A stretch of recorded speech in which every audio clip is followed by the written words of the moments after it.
So today I'll be speaking on why marijuana is bad for you and that you should stop it. Today I will show you the 3 reasons why I feel like marijuana is bad for you. I'll show you health reasons on why, like how it affects your body, long term, how it affects your brain, when you're like 50, 60 years old. And like legal reasons, like with police dealing with all that with law enforcement. So here are some health reasons. Marijuana abuse can have you cause you have clotted mouth, your mouth real dry, spitting all the time. Then your lung capacity starts to get smaller, like especially like if you're an athlete.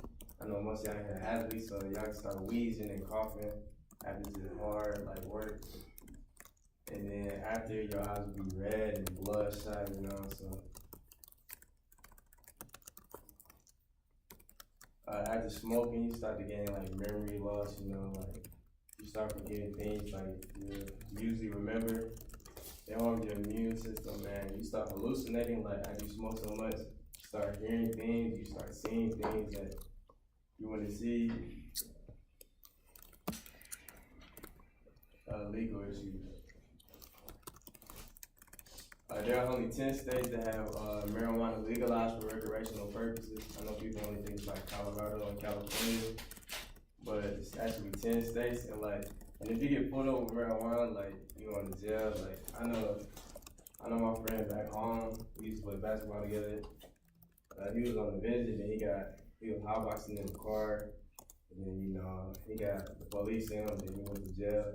He lost his scholarship. Now he's just at home chilling. If you sell weed, it's a crime too. I also had a teammate last year. He got caught selling weed at the high school. So then after that, he couldn't go to college. He was in jail for a long time.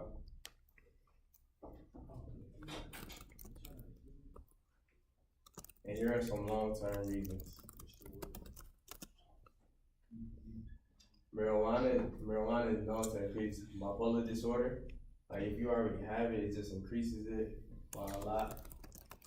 And then if you smoke marijuana, you start to get like suicidal thoughts, like you go into anxiety and depression. It affects your brain like that. And also it's a stimulant, so there's a thing called the munchies where like you start just to eat like a lot after smoking. And then you can also get a gum disease. Like people think gum disease is just from like tobacco, like chewing tobacco, like cigarettes. But you can actually get it from smoking marijuana too. And I have a video on how the marijuana affects your brain.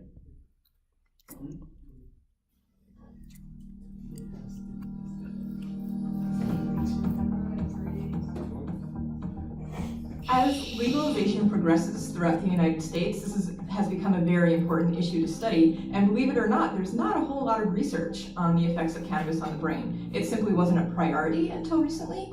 So what we're doing is batteries of cognitive testing and MRI scans and functional MRI scans to try to understand the cognitive impact of marijuana use as well as its effects on the function and the structure of the brain. One of the most well-replicated findings in the cannabis literature are the effects of cannabis on memory.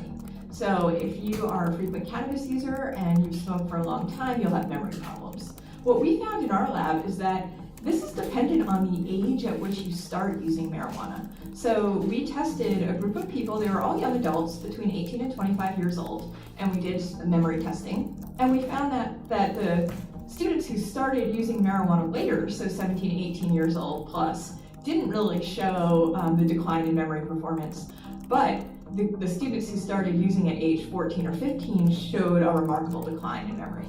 So we don't know if these memory decrements are pre-existing cannabis use, if they were there before they started using cannabis, and that's why they gravitated towards cannabis in the first place, because they had underlying vulnerabilities. But something that we have found, and that's been robustly replicated in the literature, is that the earlier you start using cannabis, the worse your outcomes will be.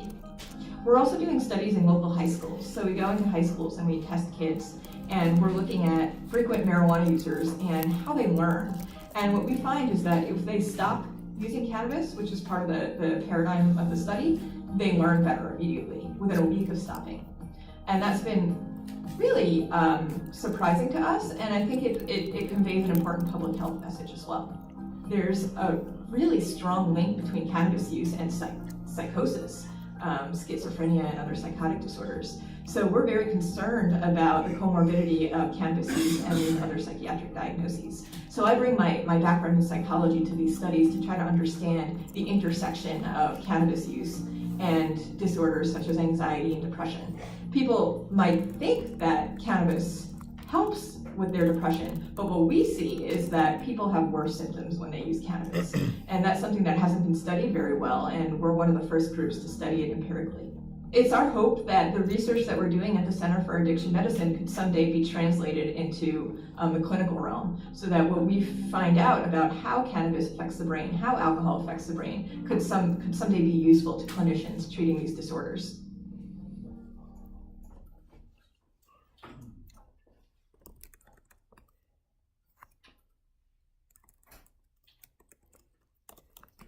So today I discussed the 3 reasons why marijuana is bad for you. I discussed the health reasons, long-term reasons, and legal reasons. Hope you guys learned something today, and thanks for listening.